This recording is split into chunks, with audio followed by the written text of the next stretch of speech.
We're combining all the best old school wisdom with all the top new school methods to bring you the optimal way to coach and play the great game of baseball. This is the 80-20 Baseball Masterclass with Coach Bo.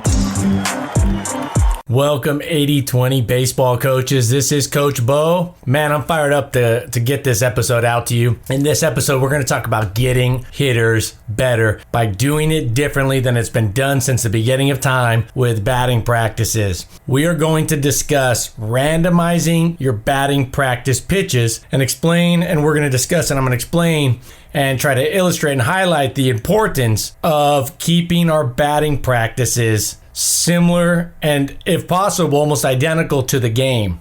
All right, I'm super excited about this episode. I think you're going to get a lot out of this. And my goal is by the end of this episode, you are not going to look at batting practice at all the same. And when I say that, I'm speaking to most of you coaches out there because the mindset and the approach to batting practice has been the same, stagnant, same way of going about it, the same method for so long, probably over 100 years of just simply throwing up that batting practice fastball. This was about 20 years ago. I asked a hitting coach. I was playing professionally, so it's probably about 15 years ago. And I asked the coach, I said, why do you guys not, make it a little harder in batting practice? And why don't you throw changeups and breaking balls and things like that? And the answer I got, and it's the same answer I've received since then as I've asked so many coaches this same question. Well, we just want to get their confidence up. We want the hitter to be confident. Now, in that particular case, we're talking about before a game. But I've also had many coaches tell me this during the practice time. And it just absolutely is perplexing to me that this particular way of going about baseball practice and game prep has lasted almost in the same identical way, the same identical method, and looks almost identical. How long this has lasted is just perplexing, and that it hasn't, one, completely been eradicated, or, how it hasn't gone extinct, or at least 95% extinct, because we all know there's going to be contrarians, and then there's always going to be some outliers, want to do this and that, but it's amazing. I really think the ratio should be flip-flop. I bet there's less than 5% of coaches that are randomizing their batting practices, their actual day-to-day or every, their pregame batting practices and things like that. I bet there's 5% that are, or maybe less than 5%. 1 out of 20 coaches is my guess. And that's being generous only because I think the game has come a long ways in the last 10 years when it comes to thinking outside of the box when it comes to coaching. Obviously, Moneyball and stuff like that, sabermetrics and things with stats has come a long ways for a while now. But on the field training and on the field coaching has come a long ways. Let's be real, it's absolute dinosaur coaching, and it's amazing that this is the case. Now let's get right into this. When I hear this, I want my players to have confidence when they go to hit, and I want my players to feel good about their swing when they go to the game and get into the game and get into the batter's box. And I just think this is the ultimate coddling. And when you coddle anybody in life, you don't make them better. You don't. You're not making them better. Confidence comes from game success, and hitters know that batting practice fastballs are supposed to be smoked. They know they're supposed to be hit hard. It's like graduating from 8th grade, right? No real cause for celebration. Graduating from college, now that will boost the self-esteem a bit more, right? I look at this flaw similarly also to our society. I look at this flaw of let's throw a batting practice fastball and get our confidence up by lowering the bar so our kids feel better. And I think a lot of you just hearing this right now that are doing it this way and have done it this way, or that's how you were taught to do it. You're already going, I can start to see where I'm going with this. You can see where Coach Bo, where I'm going with that. You can go, okay, take a look at this. I'm going to draw it into real life situations here. I like to bring in some real life situations to kind of, outside of baseball to give a similar, almost identical look, but with kind of different circumstances to get a better picture of it. Because sometimes we're so stuck in the way that we learn as a baseball coach or a baseball player, it's really, really hard for us to think that it's something different is better or that there's another way. And that goes for really anything in life, as I'm sure all of you would agree. I thought of this one the other day. I thought it was interesting. I was trying to think of good examples to share with you about this message of why we should make batting practice tougher, why we should randomize it and get our ratios of pitches similar to those in the game and not just sit there and throw cookie cutter fastballs up there at 58 miles an hour. I look at it similar to this flaw, this general outlook in society on weddings and marriages. The wedding, it takes place after 9 whole months of relationship, and it's celebrated by hundreds of people and thousands of dollars, and it can really be accomplished rather easily by anyone. In fact, you could go in an hour, go down to the court or go to Vegas and, on a late flight today and get married. There's not a whole lot of accomplishment. I really feel that, I think a lot of you would agree to getting married. But a 40-year wedding anniversary, a 40-year marriage, keeping that together, that takes a massive amount of effort, a massive amount of energy, a lot of work, sometimes daily for 4+ decades. Now that's an accomplishment that will make a person extremely proud. So that gets a few phone calls and maybe a gift card to Sizzler, right? Well, I'm telling you, batting practice, baseball players, kids, they know they're supposed to just hit that fastball. There's not a lot of sense of accomplishment for hitting that batting practice fastball. And when I say fastball and batting practice, I'm not even talking about a game-like fastball. I'm talking about a coach just trying to throw it over the plate and typically not throwing it, with as much velocity as they could or getting close enough, challenging in and out, trying to find some holes with that fastball. I'm just talking about throwing it over the plate and letting them swing away. My point is, self-esteem comes from real challenges. Success against difficult obstacles. Not a short relationship like an engagement and a quick trip to the jeweler. And definitely not against a 100-year-old batting practice fastball. Your basic fastball that doesn't have much of anything to it. A plain Jane, easy to hit fastball is not going to build confidence in your hitters. It's just not. And not only that, now we're talking about self-esteem, but let's get into the actual improvement of skills and techniques and swings and timing and driving the ball and things like that. It's just not going to get you prepared for that. And I would argue, and what I'm saying here is that I don't even think it actually does the self-esteem thing. So I think for years, coaches kind of said, well, it may not quite help their swing improve and the skill and the technique of their swing, but hey, at least my hitters are going to be confident when they get in the box for the game. And I think on both sides of the equation, it does not help the hitter. Maybe hitters would be better at handling failure during their game at-bats if they endured a little bit more realistic amount of failure during batting practice. That's a way to think of it, right? If they're having all this success and they're hitting a lot of balls consistently in batting practice, then come game time and the other pitcher is a lot more competitive than the coach throwing batting practice fastballs, and he's throwing a good breaking ball or he's mixing it up and he's really competing and he's trying to get a hitter out, you're going to have more failure. And so why not mimic batting practice a little more closely to the game atmosphere and the game rate of failure? I'm not saying go out and try to really just make hitters fail during batting practice above and beyond what might be expected in a game, but you got to keep that realism and that authenticity of batting practice to the game. And I think my point on this one is it's going to help. I think it's going to help hitters handle the failure come game time when they fail in their at-bats in game time. Not that they're trying to fail, but when they do, and inevitably they will fail more often than they succeed as a hitter, for the most part, unless you're just a high school All-American, who's got a 550 on base percentage and whatnot.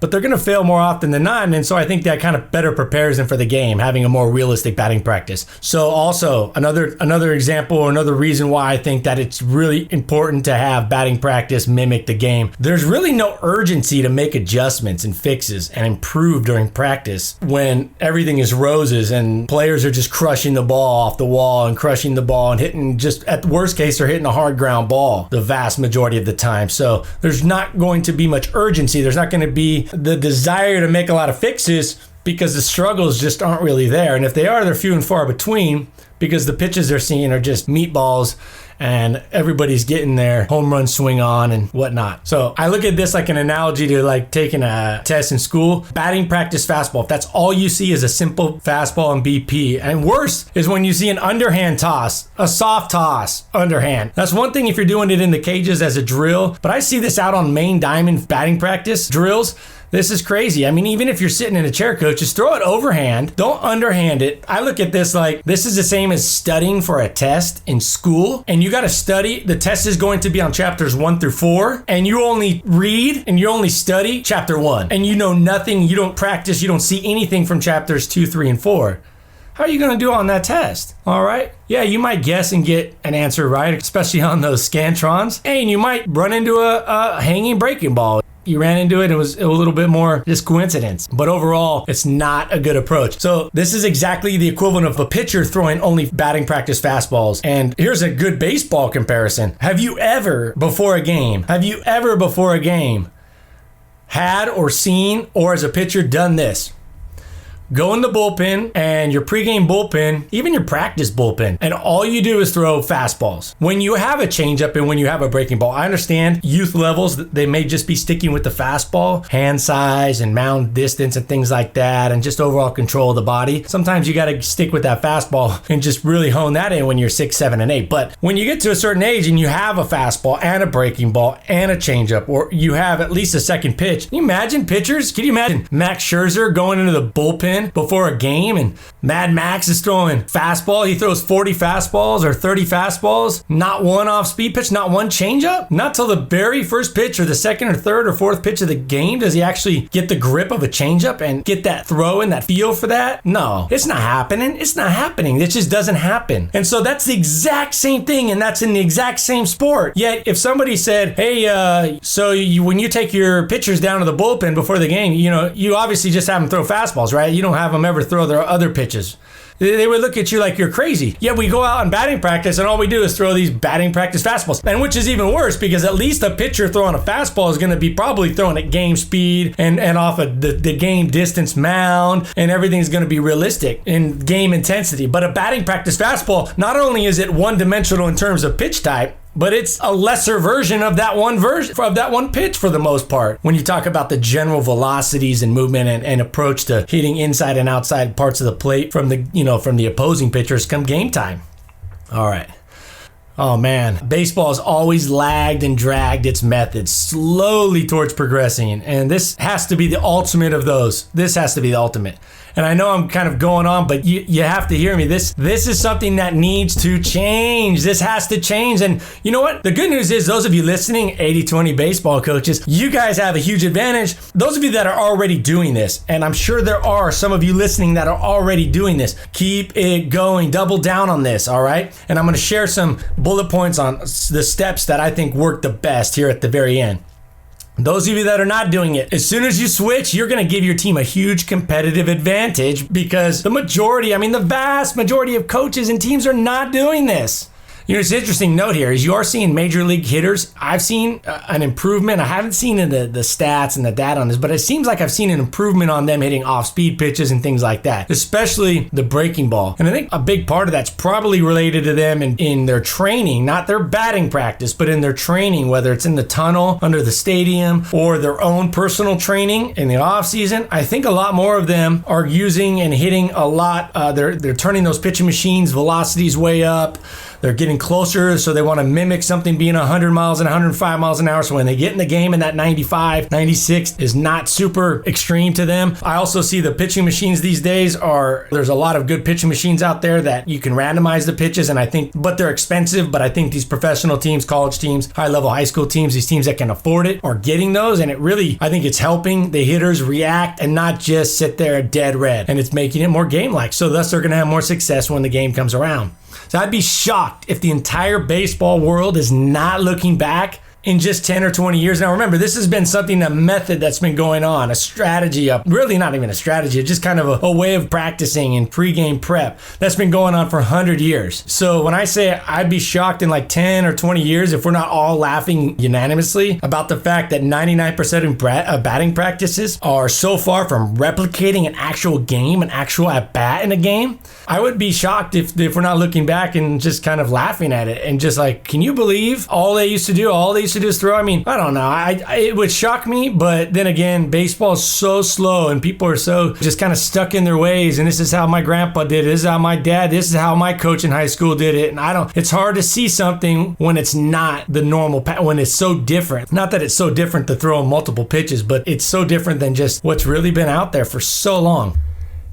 And as we finish off part 1 of this episode, remember to check back in and listen to part 2 of the randomizing batting practice episode. But I want to finish part 1 by saying this. There are huge competitive advantages in baseball when it comes to the training and the coaching of your team. There are huge advantages because baseball is so outdated in so many ways. Now, that doesn't mean there's not a lot of great coaches out there. What I'm saying is the models, the methods, the methodology, the training, modalities, things are just, and especially when it comes to running practices with teams, it's just so outdated, and there's huge advantages in efficiency, authenticity. I mean, you can go on and on. There's so many advantages to take advantage of as a coach to give your players a better practice. And we'll get into part 2, and in part 2 of the randomizing batting practice, you're going to learn ratios that I recommend as far as how I recommend running a batting practice with the certain ratios, and also some other strategies to optimizing your batting practice. And at the very beginning of part 2, we're going to discuss how this outdated model would kind of look in other areas like other sports and things like that. And I try to kind of give some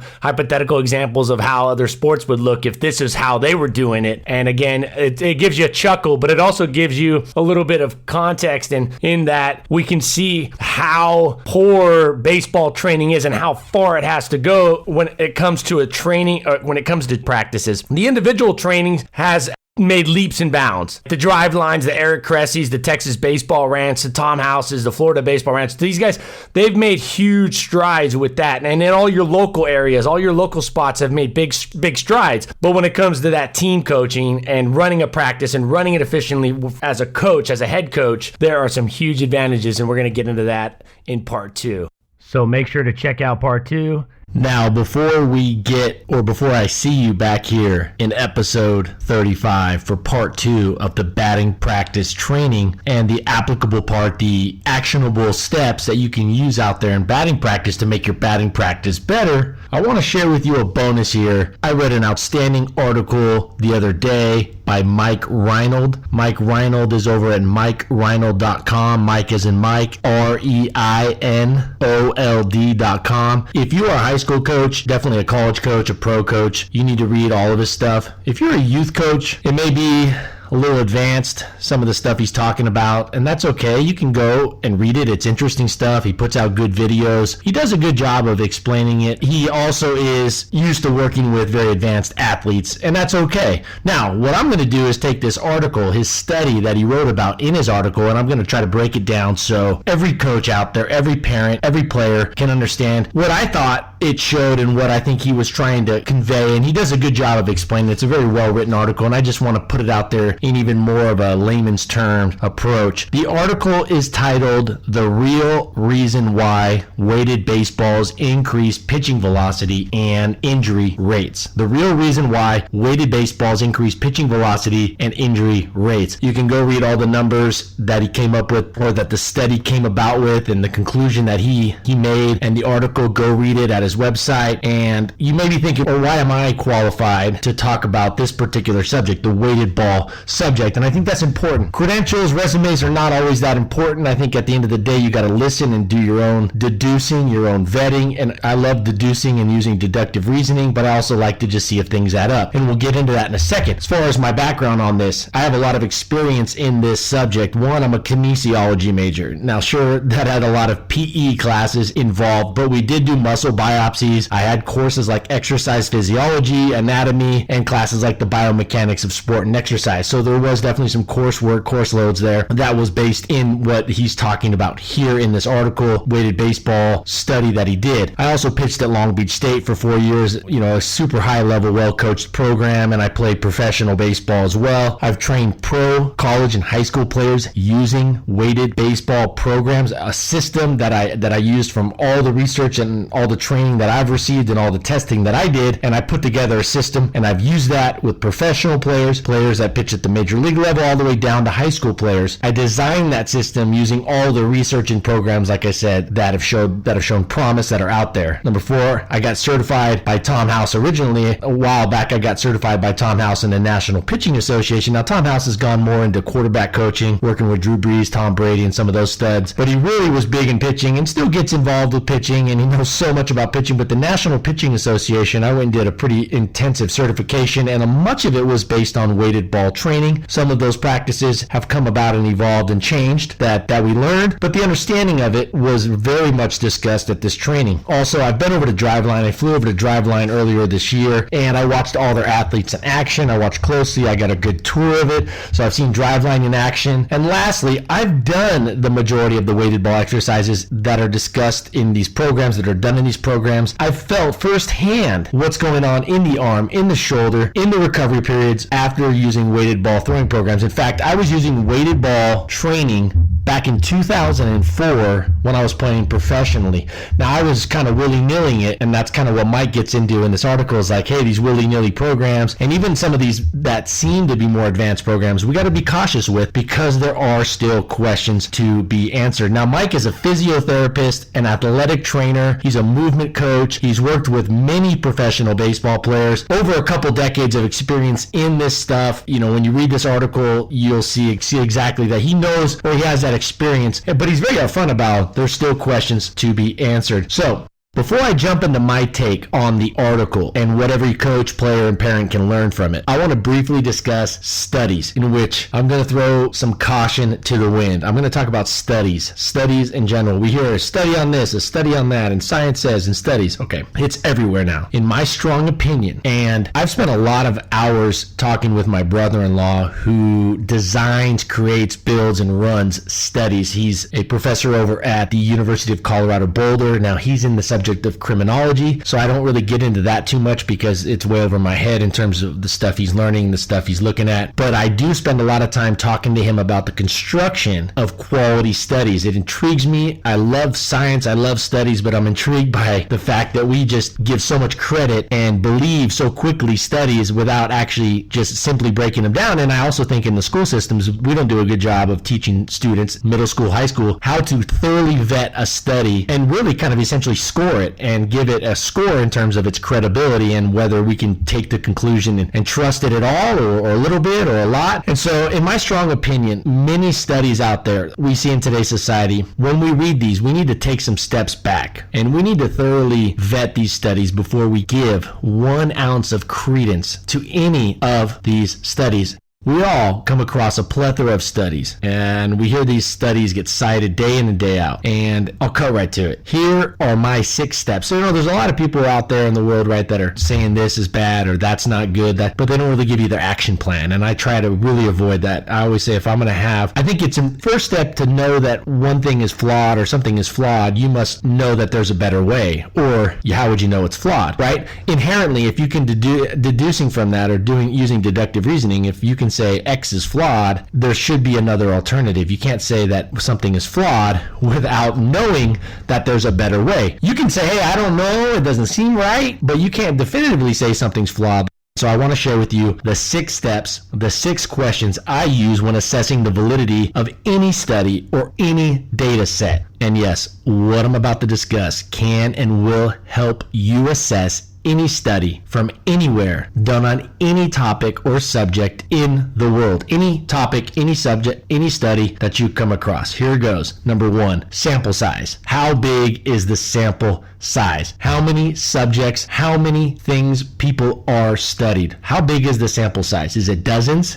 Is it hundreds? Is it thousands? The bigger the sample size, obviously, the better. Now, number 2, how random was that sample size? How random were the participants? How were they selected? How randomized was it? Was it a good assortment of people with a wide variety of characteristics? If not, then it's not very random. If it's not spread out across many different demographics, then it's not very random. Number 3, how long did the study run for? Over what period of time was it conducted? Weeks, months, years, decades? This was a 6-week program they did, but they also did a follow-up over the season, the one that Mike Reinold and his group did, his team did. They did a 6-week program, but they followed him up afterwards, which I thought was great. He didn't just conclude and come up with his conclusions at the end of the 6 weeks. They followed him afterwards, the season that followed the program, and I thought that was good. Number 4, was there an acutely observed control group? Was there a control group, and was it acutely observed? Was it given a strong sense of priority? Or was it just kind of done because that's a box they had to check? Was there a control group? Was it run appropriately? So there has to be a control group. In this study, there was a control group, and interestingly, Mike and his group and his team found that there was an improvement in velocity in the control group, and they were not doing any throwing of weighted balls. Number 5, speaking of control group, how many of the dozens, the hundreds, the thousands of variables that could have influenced the outcome of the study, how many of those variables that come into play that impact the outcome of the study, that impact the outcome of the results, how many of those were controlled for? Now, that's different than a control group. All right, a control group is simply taking away the one variable or the two variables, and not, like, for example, in this training, the weighted ball training, they did the control group did everything else that they normally did, but they did not use the weighted balls. They threw, they did strength training, but they did not use that. And that's a good start. That's good to have that control group. But the biggest flaw that I see in studies, and the biggest reason that I absolutely strongly believe that studies get way more credit and credence, and they're believed far more than they should be. And it all falls on a spectrum, right? Every study falls on a spectrum in terms of credibility and the quality of the construction of that study. But to me, it's the biggest thing is you cannot control. It is so hard to control when they build these studies. It's almost impossible to control the variables that come into play. There's so many variables in life. There's so many variables in the world, in baseball, in training, that it's almost impossible to account for the impact that each one of those variables has on the result, has on the conclusion of, say, study X. Now, we can definitely do a good job and definitely work to reduce the variables and to isolate the variable that we're testing, but man, oh man, there's just so many variables out there. I highly recommend you go read a book that has nothing to do with baseball, but I'm telling you, it's a great read. It's a classic. Zen and the Art of Motorcycle Maintenance. Zen and the Art of Motorcycle Maintenance. I got it right here in my hand. I read it years ago, and it was just fascinating, and it has a lot of different parts to the book, but a big part of it is talking about studies and hypotheses and things like that. So I think that's definitely well worth the read. Get the audiobook version, or, I listened to the audiobook, but I also read the paperback a second time. I was so intrigued by it. Definitely something that I think should be read if you're interested at all in how studies and tests and things like that in science are built and brought about. All right. Number 6, did the study test the right thing? So in other words, even if the results were 100% valid, even if the results of the study, the construction of the study was 100% credible, is the information learned from the study going to move the needle? Is it going to make you a better pitcher? So like in this particular case, is the information learned from this study, is the information, even if it's 100% accurate, even if we can take out of it, if we can draw out of this information and we can conclude from the study with 100% certainty, the results, is that information going to move the needle that we're trying to move, and how much so? And in this particular case, are pitchers going to get more outs by doing this training? Are pitchers going to stay healthier by doing this training? So at the end of the day, you have to look at it. Is this study even testing out something that's a big needle mover or not? In most cases it is, but I've actually seen studies over the years that I said this study is irrelevant to actually what they're trying to accomplish in the long run, the big picture. For Mike's study, I believe he did an outstanding job of designing the training methods to match the training methods used by many of the popular weighted ball programs. He tried to match up his program to match those out there, the majority or the popular weighted ball programs out there. I think that's great. He didn't try to make up something different. He tried to emulate or mimic what was already out there. He did a great job of that. In his article, I really like how he starts off by saying, hey, there's still questions that we need answers to. I like that. It comes across as humble, but it's honest and transparent. He's not just saying that to say it. I hear sometimes in these baseball podcasts or just podcasts, I hear somebody say something that I believe they think is 100% right. And in fact, I agree 100%. And I think the evidence is very clear a lot of times on certain things that it's the right way to do it. And even then they say, well, that's kind of my way of looking at it. I don't know. Everybody has their way of looking at it. And I think that that we have to be careful not to just defer, kind of artificially invalidate something that we believe and really I think has been proven true over time. I mean, baseball is not a new sport. It's been around over 150 years, and the body has been around for thousands and thousands and thousands and thousands and thousands of years. So it's not like this is just something that was come up like internet or the iPad or things that just were developed recently that are going to go, or SpaceX or Tesla, things that can definitely evolve quickly and have a lot of improving to do and a lot of understanding to go through. That there's a lot of things that we got to start to learn more about. Baseball has been around, the parameters, the rules. I've talked about this many times. I think we treat baseball like it's this blank canvas that we've never learned anything about. It's been around forever. With that said, I do want to share some notes of caution about the study. It's only a 6-week program. I talked about that. Now, there was the follow-up, and I think it's important that they did that. There was a follow-up to the program. Also, he talks about the risk of, or the stress involved with pitching or using the weighted ball, I should say, the stress. We talk about the stress, the risk of anything. And I use this kind of analogy. I was talking to a neighbor of mine the other day, Nick, and he was talking about signing his son up for tackle football or flag football, or none of the above. And I said, hey, I think college football and pro football, there's definitely some head damage going on. And there's definitely some things that I think we got to be real careful about and change some rules.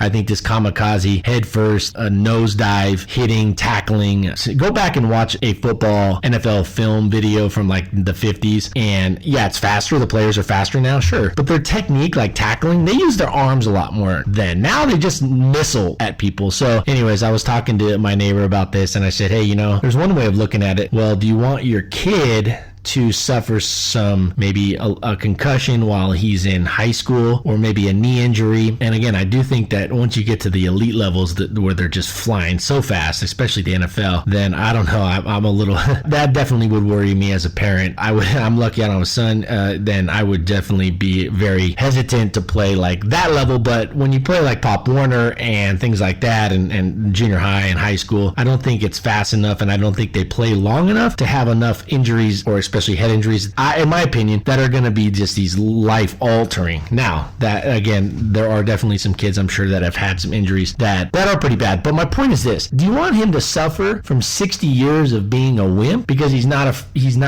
going through that tough double days, those tough practices, getting physical? Do you want him to suffer and do you want him to be on video games for 20 years of his childhood and then get to the real world and just kind of be soft and then gets beat down by the real world for 50 years? Or do you want him to get tough from playing sports? Do you want him to get tough from playing football? Do you want that toughness that can last for 60 years? Or do you want to give him a sentence of being 50 years of being a wimp? And I'm not saying everybody who doesn't play football is a wimp, or everybody that does play football is tough, but I think we have to look at the trade-off. So when you do weighted ball throwing, there's going to be a risk. When you weightlift, there's going to be a risk. When you do squats, you're putting stress on your knees, and it's just part of the risk. When you go outside, you take the risk of getting hit by a car if you cross the street. But if you sit inside your whole life and don't do anything, don't move, what's the risk of being sedentary? What's the mental risk of not going out and living life a little bit? He talked about, moving through a greater range of motion, increase the stress, the arm. And I think it's something we got to be a little cognizant about, like, hey,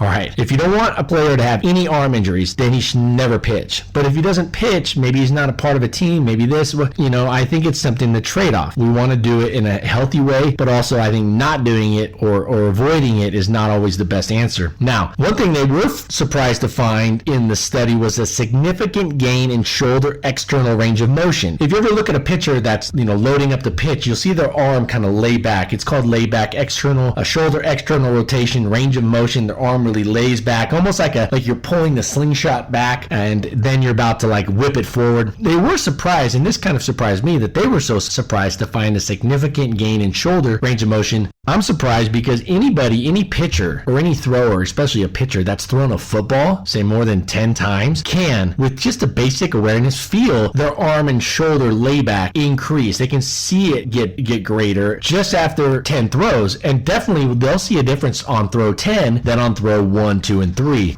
So there was a lot of good things about the study, how they designed it. I think how he summed it up, Mike summed it up. I think that was really good. So my final thoughts on this article and study are the increased range of motion, and in this case, shoulder external rotation. It's not a bad thing at all. And in fact, increased range of motion done in the correct frequency and at the correct volume will be beneficial to anyone who wants to move better. It's a matter of how, when, the volume, and the weight in which it's done. So there are parameters. Now, the increased stress found by the study on the ulnar collateral ligament, the UCL, think Tommy John, not the comfortable boxer briefs, but the common elbow injury, incurred by the pitchers. The increased stress could very well be okay insofar as the athlete, the thrower, the pitcher cautiously on-ramps the program, optimizes the volume of throws, uses efficient throwing technique, and lastly, in my opinion, allows for adequate rest, repair, and growth and strengthening.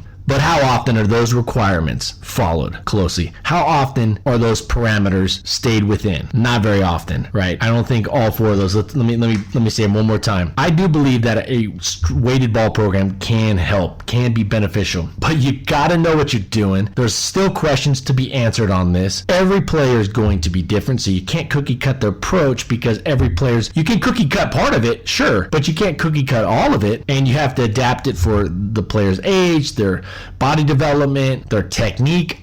Big part of it's just their throwing technique is terrible. I wouldn't even allow a player to use it unless they got their throwing technique, say 90% efficient. So I think it's important. You want to do this, you got to on-ramp cautiously. You got to on-ramp efficiently the program. You got to optimize the volume of throws. You can't do too many in one particular session. You got to use an efficient throwing technique, and that's something that most throwers, especially younger throwers, just aren't very good. I mean, in fact, most major leaguers and professional players have inefficient throwing techniques. So now you're adding weight to that. Now you're adding extra stress to that. Ooh, watch out. And lastly, are we allowing for adequate rest? Are we just trying to just cram it in say like an 8-week program, or I got 3 months to get ready and I'm going to do it 4 times a week? Well, is that an adequate amount of rest? I don't know. It doesn't seem like it. And definitely it doesn't seem like it if the volume of throws in each session and the technique is not good or the volume is too much. So I can see why Mike comes across as a bit apprehensive as we move forward as a baseball community with these weighted ball training programs. There's a benefit, there's a risk.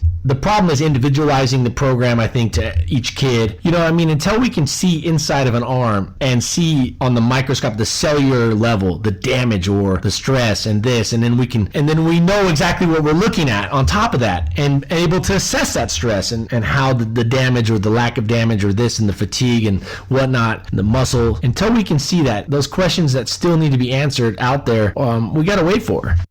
With a well-strengthened, well-prepared athlete, pitcher, that have largely optimized their throwing technique, which is very few, that are onboarding the program cautiously, which doesn't seem like a lot. It seems like people are in a hyper hurry. They're hurried to get fast, better results.